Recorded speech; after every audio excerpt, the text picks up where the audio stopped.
1,000 subscribers is a milestone for all beginning YouTubers, and I am really proud and humbled to say that as of yesterday, the channel has surpassed 1,000 subscribers, and I know that a lot of you that are watching this video have helped me to get to that magical point, and I am extremely thankful to all of you for your encouraging words, kind comments, and supportive views of the channel and the direction that it's heading, and I will do my best to live up to the expectations that you have of the channel.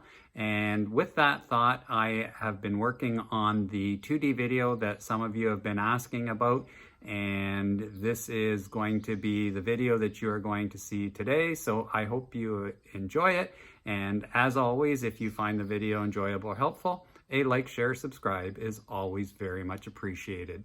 This 2D video is jam-packed with 2D down imaging, side imaging, beams comparison, cone angles, dual spectrum, HW transducers versus the old 2D transducers, fish arches, on the water images, interpreting sonar images, settings, Sonar Express menu, active pane, split position, sonar tab features, clear mode, max mode, structure ID, troubleshooting tips, and so much more.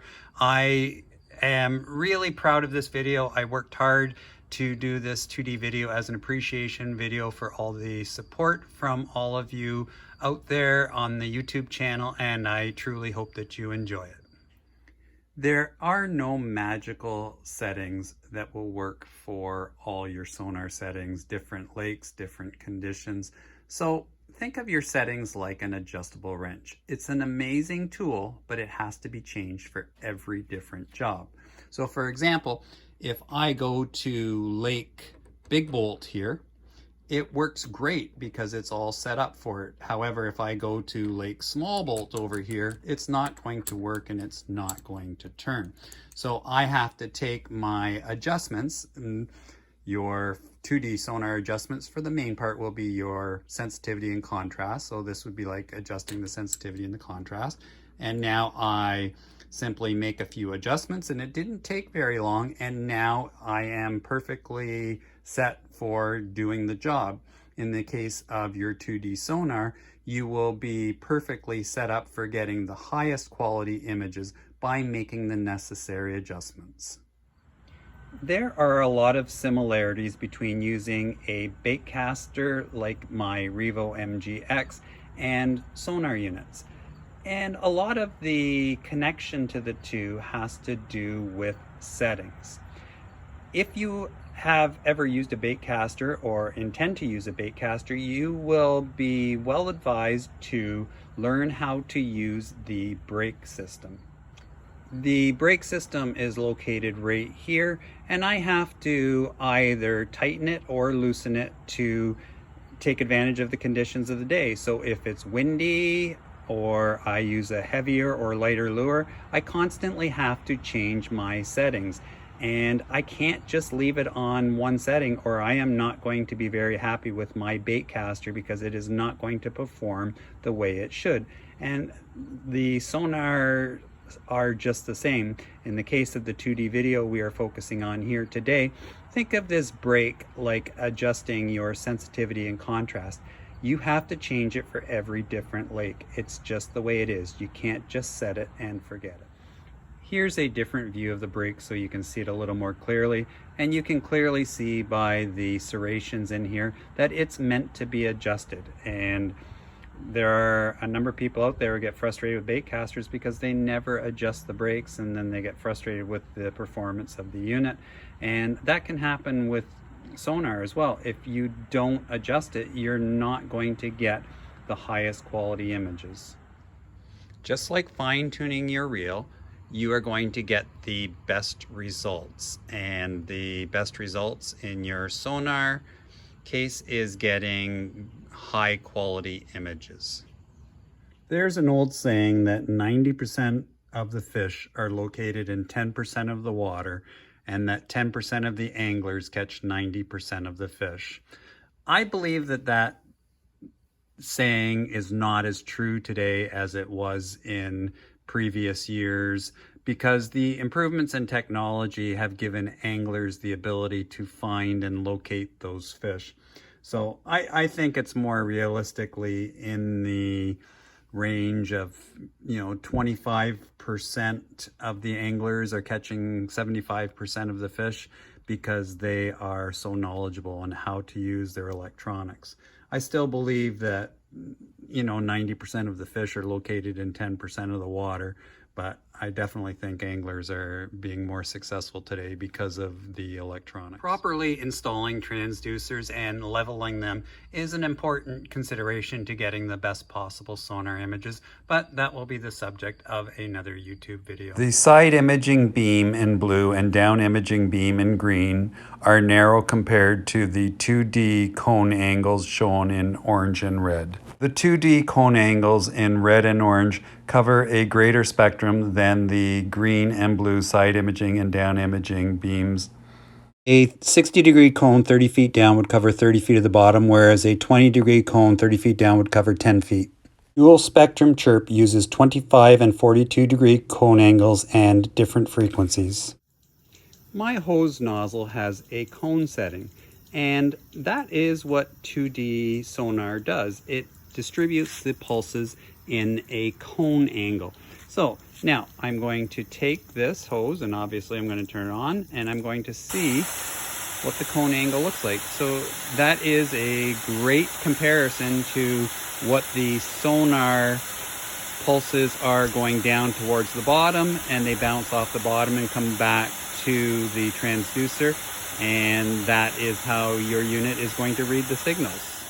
The 83 kilohertz is very similar to the cone angle shown earlier, and it is going to be very good for shallow water because it's got a wide area of coverage. The cone representing 83 kilohertz would be the 60-degree cone angle. The jet setting would be very similar to the 200 kilohertz.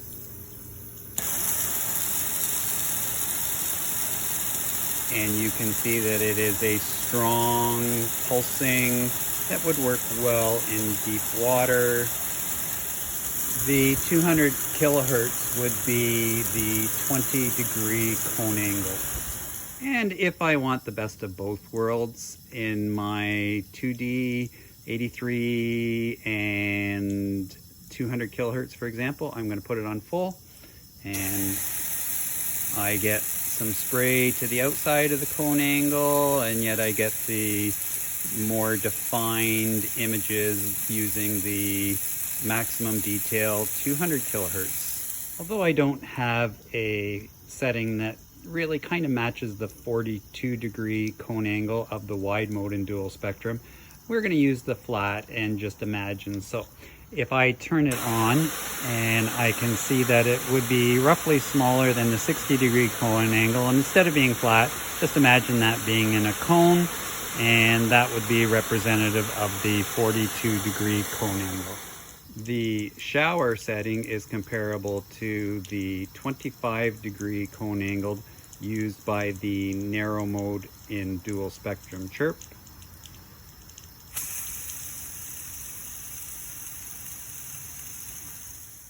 CHIRP stands for Compressed High Intensity Radar Pulse. CHIRP scans the water for fish similar to the way the seek function on your vehicle's radio scans the airwaves for FM stations. By covering a wide range of frequencies, CHIRP produces more accurate, more detailed returns of fish structure and the bottom. Humminbird's dual spectrum CHIRP gives you full spectrum capability, plus the power to select your frequencies. You can choose wide mode to search deep and wide while vertical jigging and gaining a more expansive view in shallow water, getting maximum coverage. Narrow mode provides maximum detail, allowing you to get a precise perspective of the water below, helping you target individual fish or identify fish hidden in structure and fish that are tight to the bottom. Changing frequencies is a very simple process. Right now I have 170 kilohertz in the bottom left-hand corner right here. And that is showing me that that is wide mode with the 42-degree cone angle. And 170 kilohertz is right in the middle of the 140 to 200 kilohertz range for wide mode. If I hit the check button, you'll notice that it has changed to 210 kilohertz, which is the narrow mode. The narrow mode uses the 25-degree cone angle, and it has a range of 180 to 240 kilohertz, which the average is 210 kilohertz. At my console, I also have a Helix 12 G2N. The G2N does not have the dual spectrum CHIRP technology. It has the old 2D dual beam technology. And you can see here that it is currently on a frequency of 83 kilohertz, which is roughly in the middle between 75 to 95 kilohertz. And you have the 200 kilohertz, and it is obviously between 175 to 220, and it is currently running both. So I'm getting the best of both worlds, but sometimes I may prefer one over the other. So simply hitting the check mark again, you can see now that it is on the 83 kilohertz. Hitting the check mark again, it is now on the 200 kilohertz.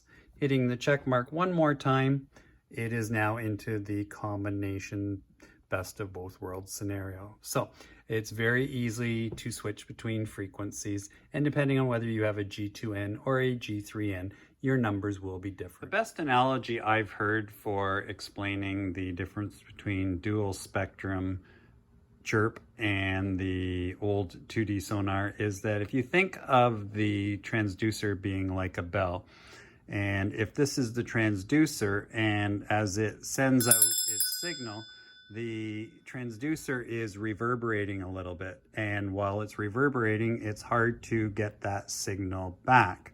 With the dual spectrum CHIRP, as the bell is ringing, they've found a way to deaden the reverberation quicker, therefore it can receive the signal quicker, and therefore you get better signal returns and better arches. And that's the way it was explained to me. I'm no engineering expert by any stretch of the imagination, but it makes great sense to me as to why the dual spectrum technology is more efficient than the old 2D in getting better arches. Quicker signal returns equals better target separation. The original color palette has red as the strongest beam and blue as the weakest beam in the spectrum. When a fish is directly under the 2D beam, you will see the red arch in the middle and the blue towards the outside.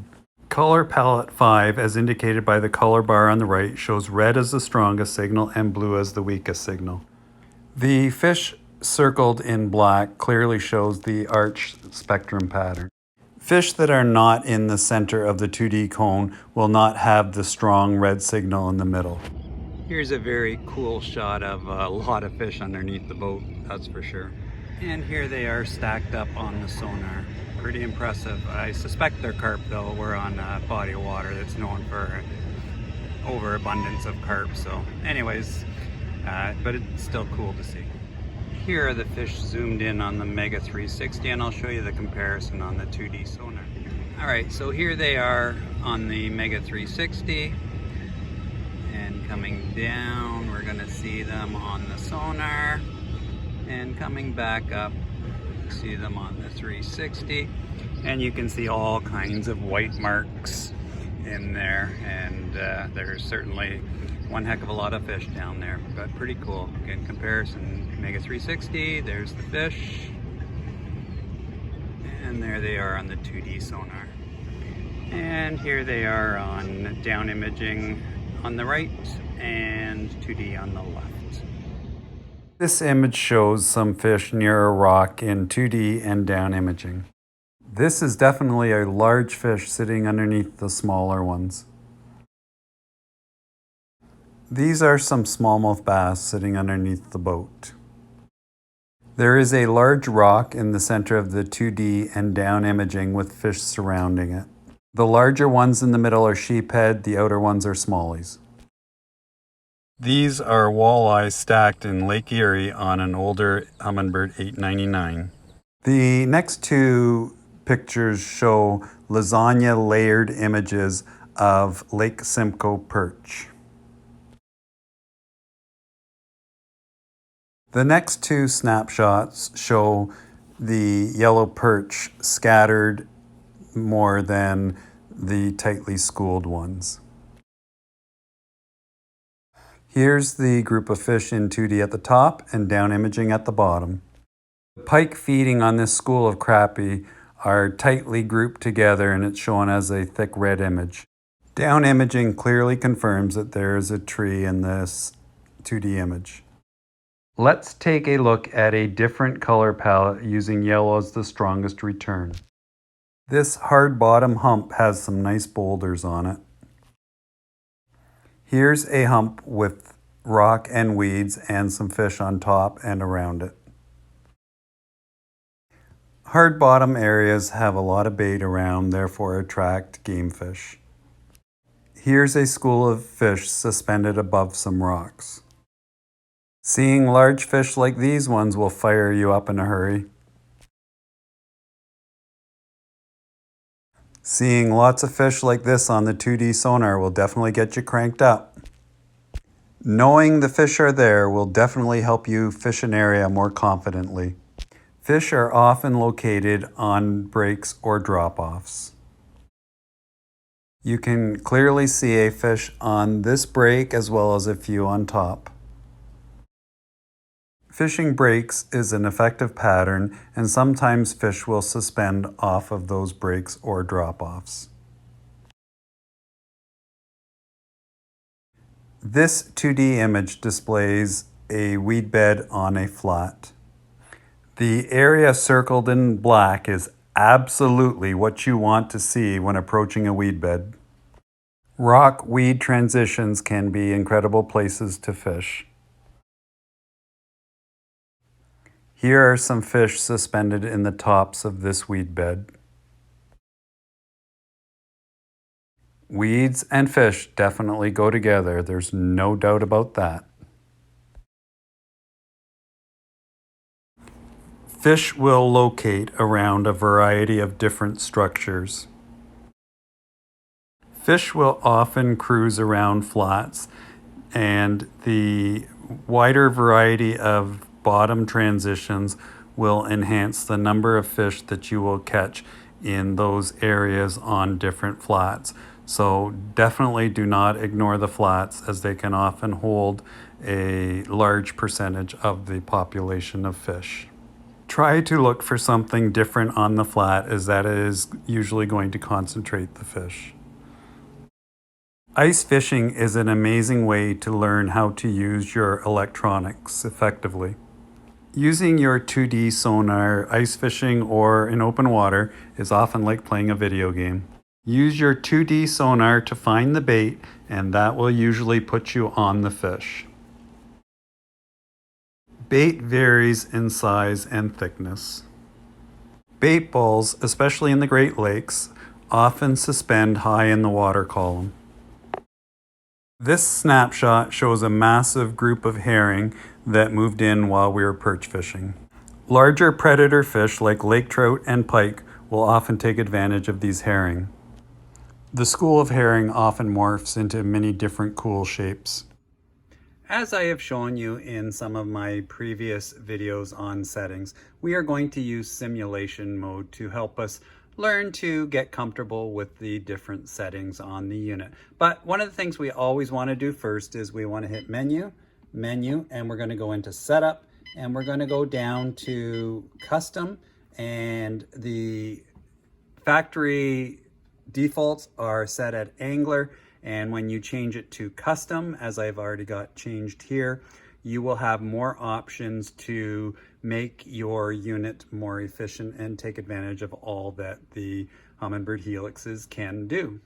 In order to get to simulation mode, this is for my new viewers, I have fired up the unit with the power button, and there is going to be a message come up down here. Press menu for startup options. So I press the menu button, and it's kind of hard to see, but right now it's in normal. I go down to simulator, right cursor on simulator, and then I come back out and I press the exit button, and that will take me into simulation. To get to the Sonar view, I am going to hold my view button down, and I'm going to press Sonar, and I am going to go to 2D view, and there it is. That is how I get to the dedicated Sonar view. One of the first things you'll notice in simulation mode, that the color bar, which is on the right hand side here, it goes from the color spectrum that we initially discussed about arches, with red being the strongest signal and blue being the weakest signal. And you can see in some of the fish here that the arch in the middle is red. That means that the fish is directly under the cone angle.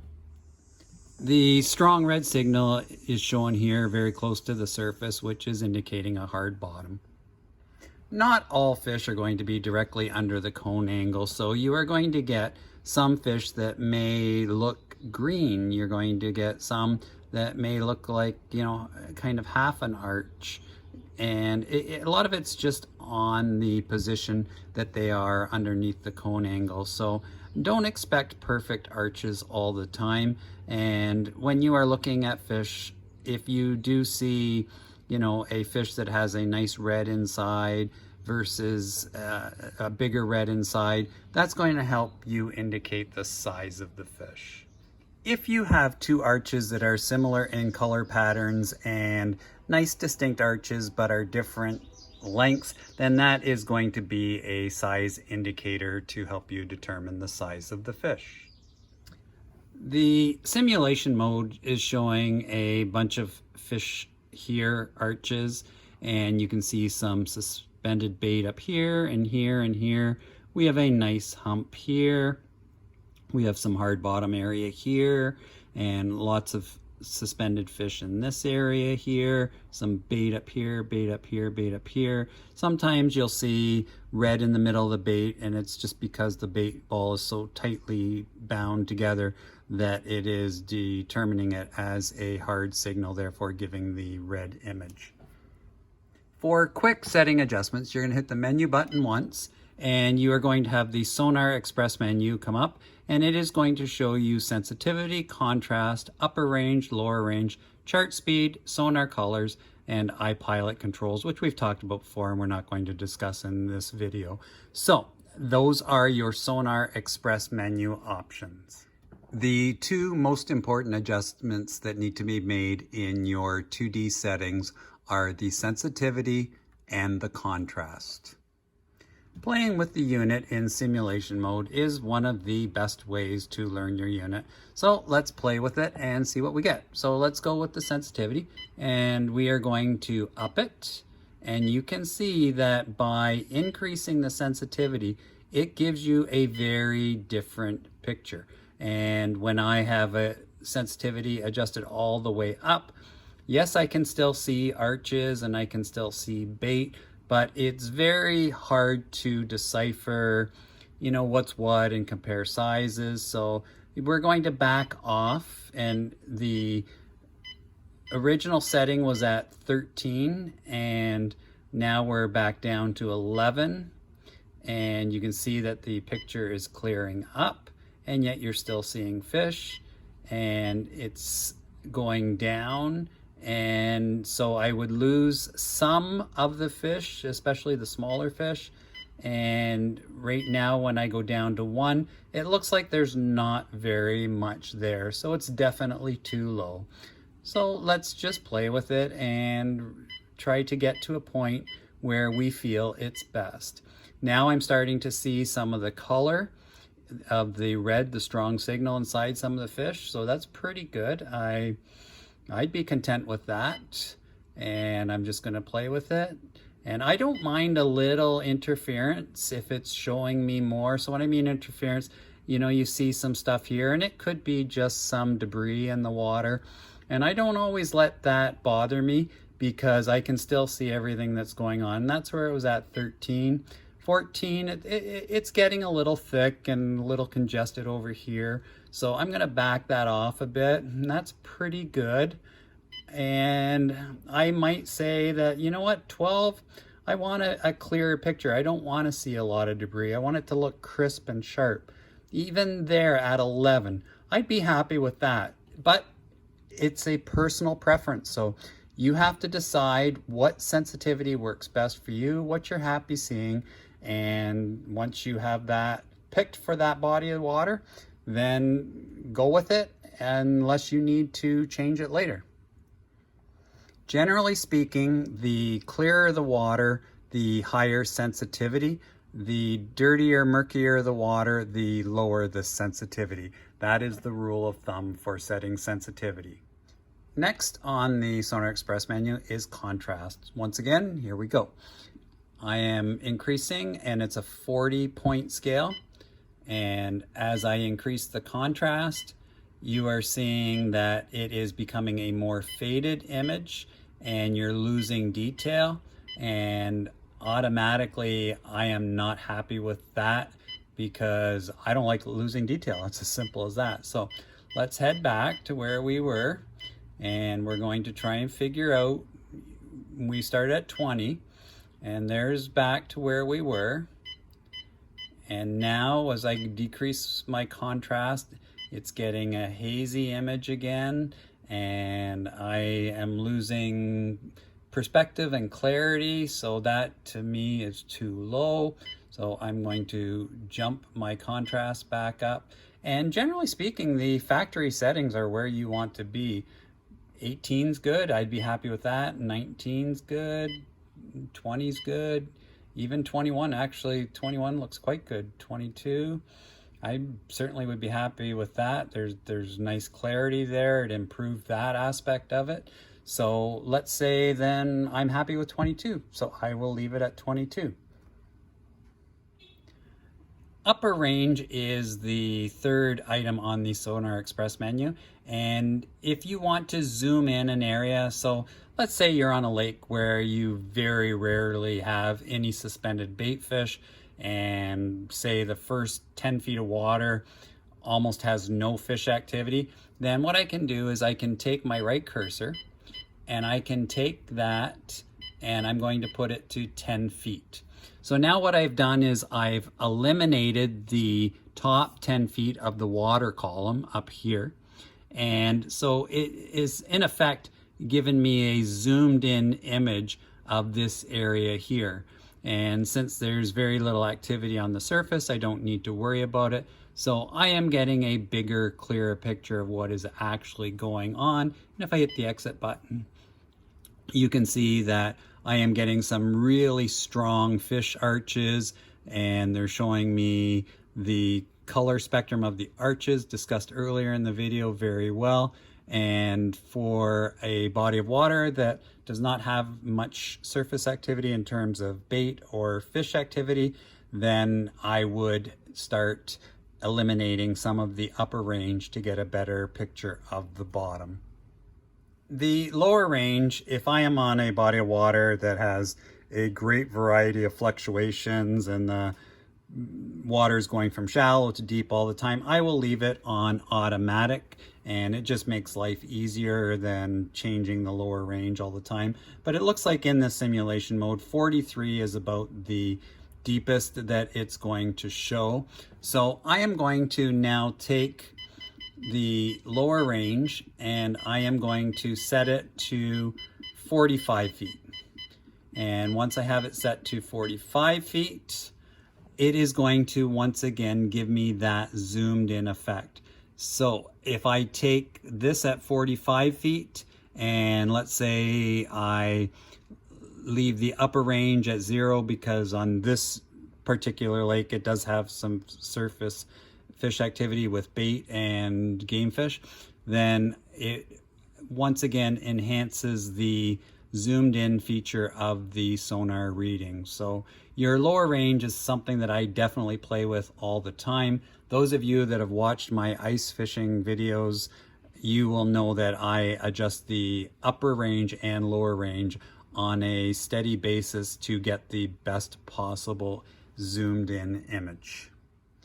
The general recommendation on chart speed is to have your chart speed on 2D sonar match the boat speed. So for example, if your boat's going 5 miles per hour, your chart speed is going to be 5. I definitely have a preference for keeping my chart speed high, and most of the time I run it on 10. So if I up it to 10, it just gives me a quicker reading. And keep in mind that this is the real-time reading right here on the right side, and the left side over here is history. So once this hump has gone by, it's actually in historical data, because the real area, and if I had my real-time sonar window right here, that is what I would be watching most of the time if I am looking at my sonar to get an indication of what is happening right at that moment in real time. The final item we're going to look at in the Sonar Express menu is the sonar colors, or the color palettes. Once again, in this video, I have shown you color palette 5 as the original palette mentioned with the fish arches, with red being the strongest signal, then going to the orange, yellows, greens, and then finally blues being the weakest signal. If I go through and I use my cursor, it is going to change the color palettes, and the color bar is going to adjust with it. You can see it's a lighter blue here on color palette 7. They're calling it Sonar colors. And this is a black gray 9. And some people will have different preferences. It's totally up to you. There's 11, 12, 13, 14, 15, 16, 17. Once again, the strongest signal here would be yellow, and you see that here. Red being the weakest signal. And 18, 19, and that's it. So that's the limit there. Going back, we're going to go from 4, 3, 2, and 1. And this is the other color palette that you have seen that I have used, with yellow being the strongest signal, and that is one that I use quite often. My two favorite color palettes are 1 and 5. One of the things that I can do while I am in 2D sonar mode is I can use the cursor control key, and as soon as I hit the cursor control key, it is going to freeze the screen. And let's say that I want to mark the top of this hump because there's, bait above it, there's fish scattered around it. It's an obvious, very high percentage area to fish. So I have the cursor in place, and now all I simply have to do is mark a waypoint. Even though my real-time sonar is over here, I've frozen the screen. It knows where the coordinates are. So now I just simply hit the mark button, and then I mark the waypoint. And in this particular case, I just have to go down and hit save, because I like to choose in my waypoint settings not to use the default icon, and therefore now I hit save, and up here it says the waypoint is now saved. And now I have used my 2D sonar to mark a waypoint, so that's a very effective tool as well. One of the things I want you to be careful with is when you are using your units, be conscientious of what the active pane is. So for example, if I hit the menu button, I can see that the active pane is on the left. So let's say that I had a chart over here and I wanted to zoom it in. And as I was going to zoom it in, I am hitting the plus button. And notice that nothing is changing over here on the right side. But watch over here, because this is the active pane over here, my plus button is actually increasing the sensitivity. So now it is really distorting that picture. So even though you thought you were zooming in on the map because you weren't in the correct active pane, you were actually messing with the sensitivity on the 2D sonar. So that is an area where I think some people get into some trouble. So I need to back that off and get it back to where I'm happy with it. So let's say I'm happy with it there. Now I realized, uh-oh, I was messing with the sensitivity. So therefore that is changed, and I set it back, but I wanted to actually do the zooming in on the map. Then I have to make sure that I go to menu again, and the active pane at the top is left side, which was the 2D sonar. I want to move that to the right. Now I can exit out, and now if I'm hitting my plus minus button, you can see that it is now changing this to be zoomed in. And the plus minus button is going to be the feature of my next video where I talk all about that. So I will leave it at that for now, but just be aware that when you're adjusting your 2D images, that the plus minus button also comes into play for adjusting the sensitivity without going to the Sonar Express menu, as long as you are in the correct active pane. If I have my 2D and chart, which is right now showing an auto chart map in the making, if I actually press the menu button right now, because the active pane is the right side, you'll notice that I get a chart express menu. And if I was looking for the Sonar Express menu and I was getting frustrated, I'm saying, well, where is it? I want the Sonar Express menu.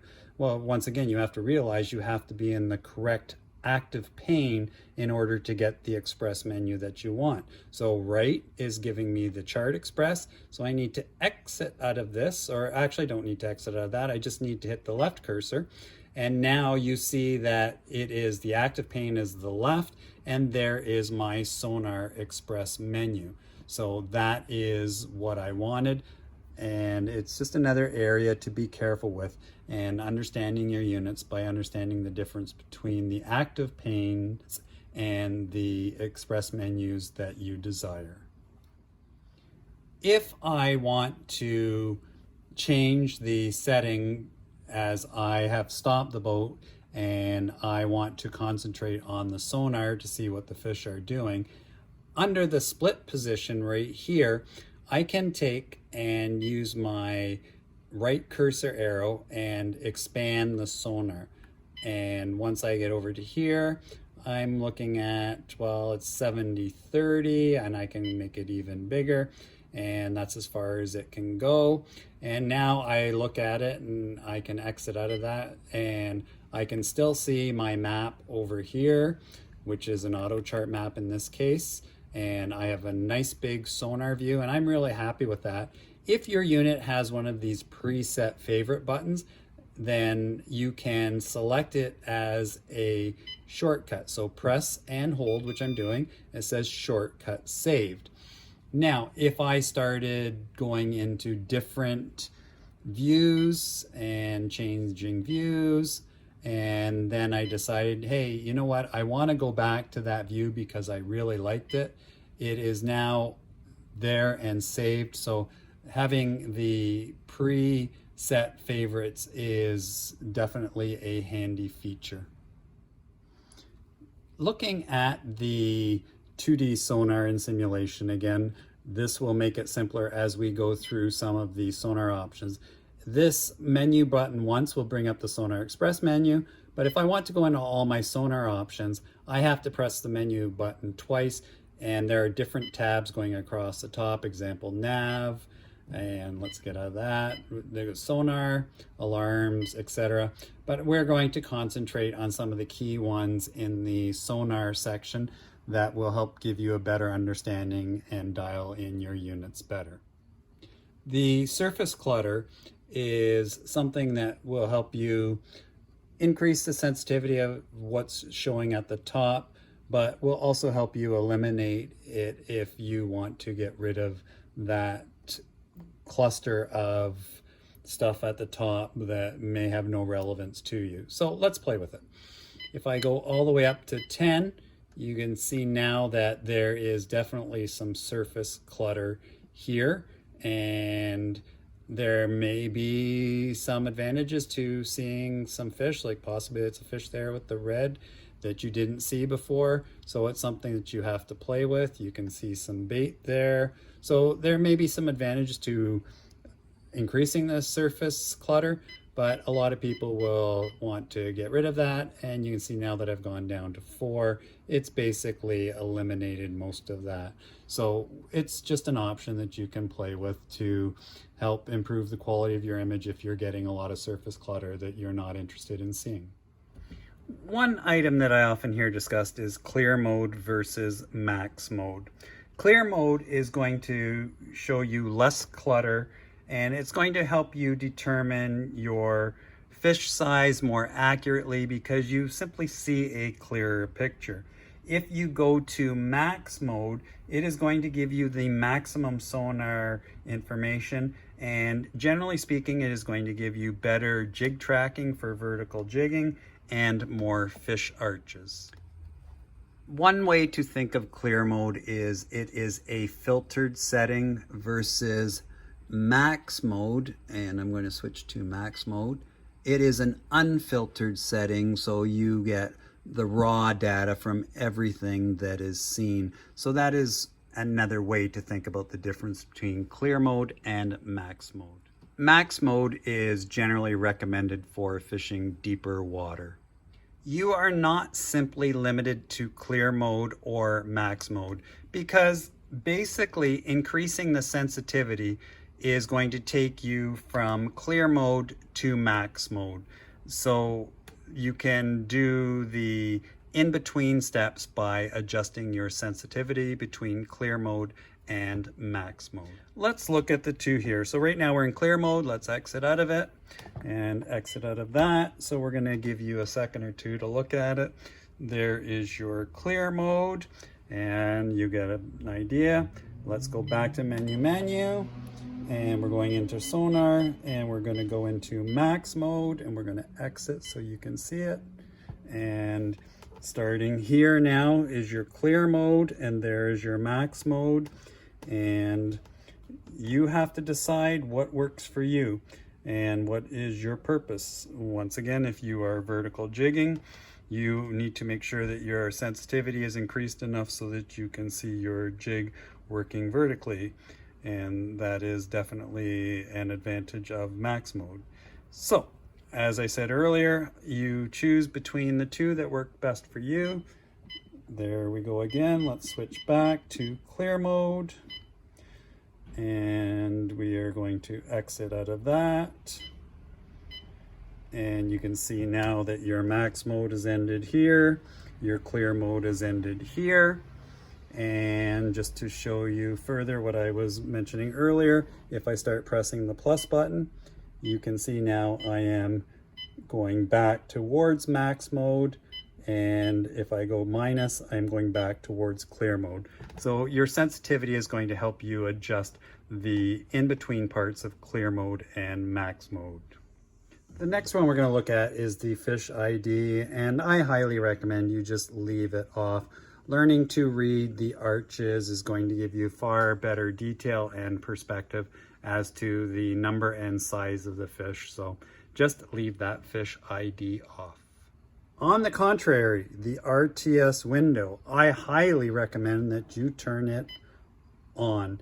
There is color, which is the A scope, which is just kind of shows different sizes of the returns, and I know some people who actually quite like that.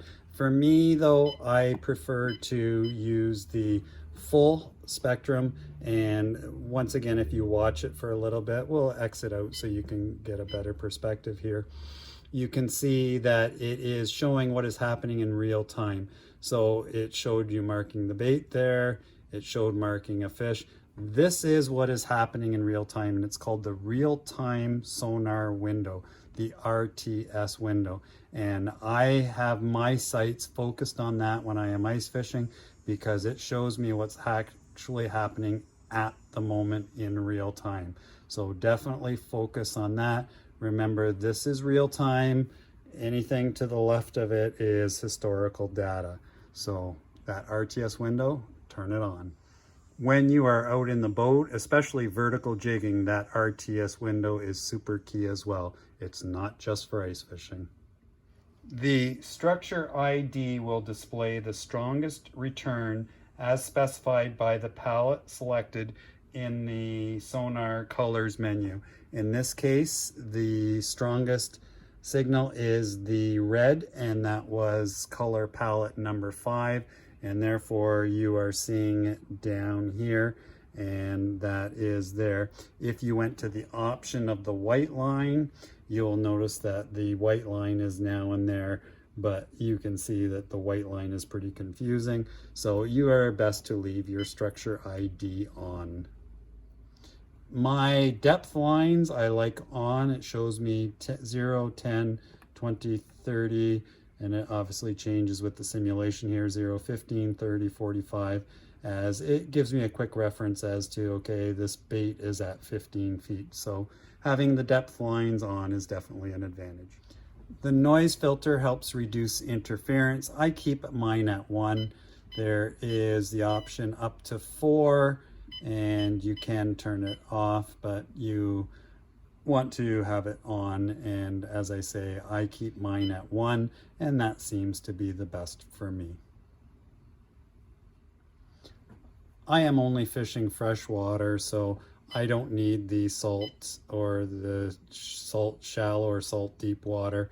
I strictly stay with the freshwater, and that is my setting for that. Continuing on underneath the Sonar tab, the connected transducer is an area that I have to troubleshoot sometimes for friends that are having trouble getting good readings on their units. And you want to match up the transducer that came in the box with the unit to the unit, because I mean it's specifically designed for that unit and is going to be your best choice. So in this case, I am running a Helix G3N, and it is a Mega Side Imaging Plus unit, and the HW, which is another way of saying the dual spectrum technology, is part of that transducer.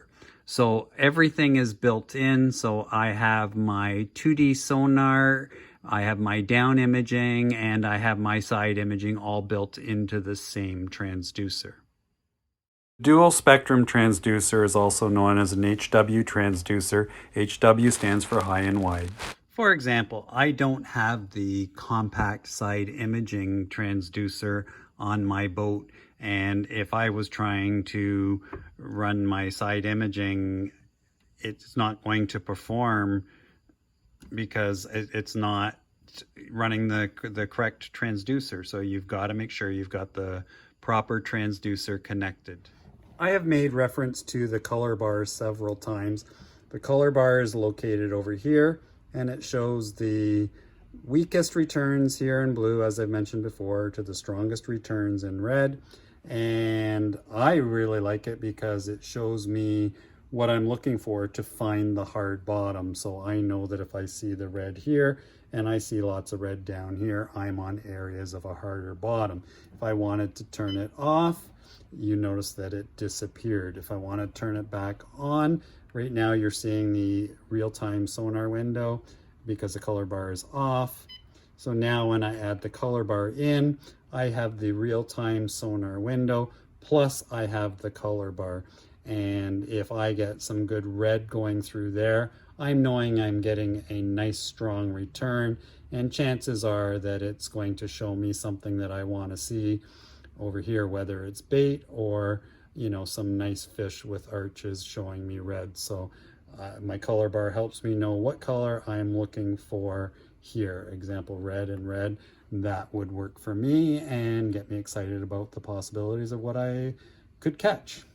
There are times when you are fishing deep water, especially, that you may see a fuzzy line going across here, and that will represent the thermocline. So you can find the thermocline on 2D sonar as well. When you are learning how to adjust your settings, there may be times where you struggle a little bit to get them dialed in, and you need to keep in mind that the factory defaults are quite good settings and are a great starting point. So if you ever get into trouble, then going to restore defaults is a simple way to get back to the recommended starting point by Humminbird.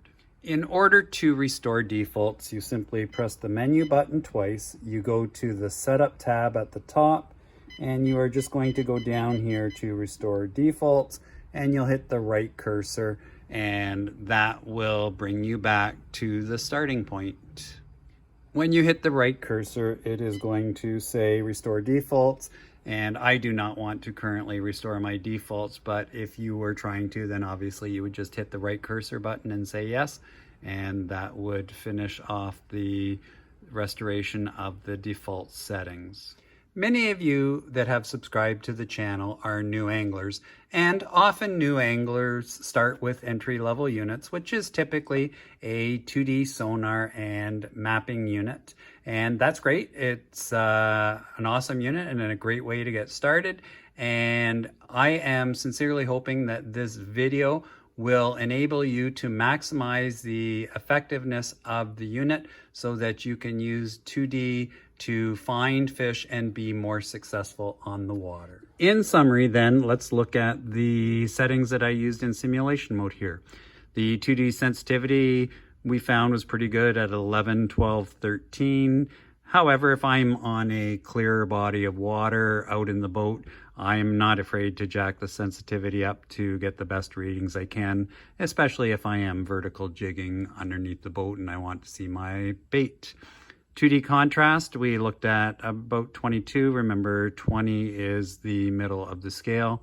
The upper range, I dropped down 10 feet, and the lower range, I moved up to 45 so that it was just below the bottom, and that gives me a more zoomed in appearance for more detail.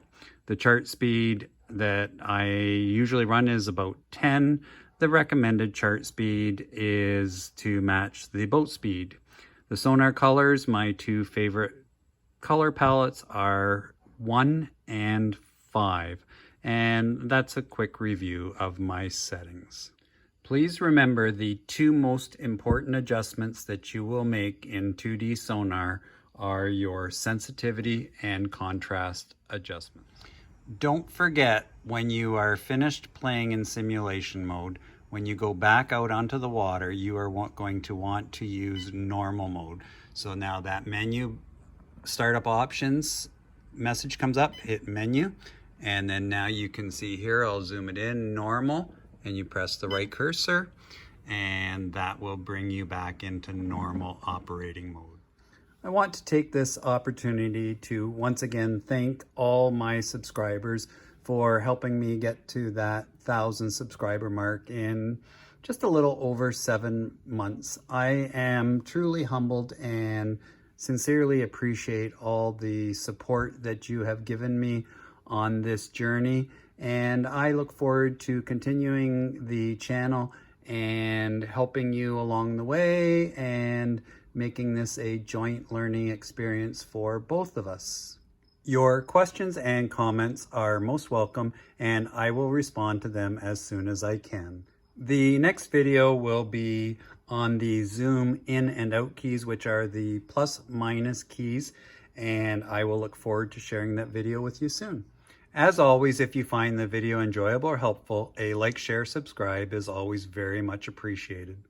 Take care, and bye for now.